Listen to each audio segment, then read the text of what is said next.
guys.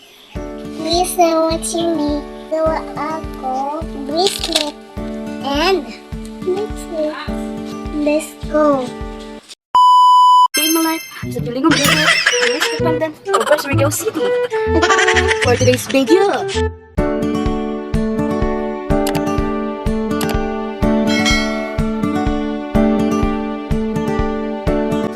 So mga kapilingon, for today's video ay mag-DIY daw ang aking baby ng kanyang sariling bracelet and necklace. So titignan natin, samahan natin siya kung paano siya gumawa ng kanyang sariling pampaganda sa kanyang leeg at kanyang kamay. Tara, let's go guys.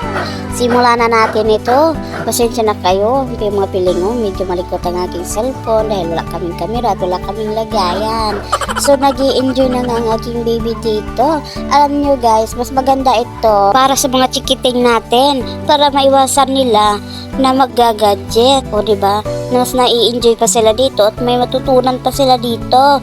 Kaya kung may chikiting kayo, katulad ko na may 3 years old, wag na kayong mag-alangan na bumili ng katulad nito na laruan.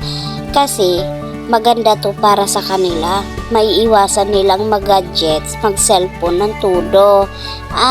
Nakikita ko talaga ang kaganda at kinalalabasan nito.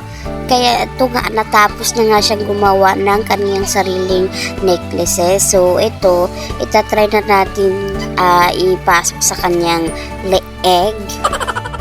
Napakamutuloy siya. Excited na siya. At ito na nga, at napasok na nga natin, nasukat na sa kanyang leeg. At kirap-kirap pa yung mata niya.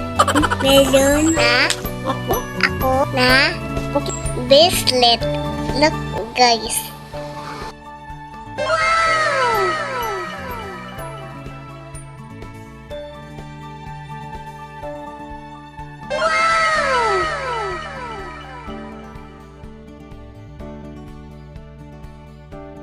Diba? Ganda.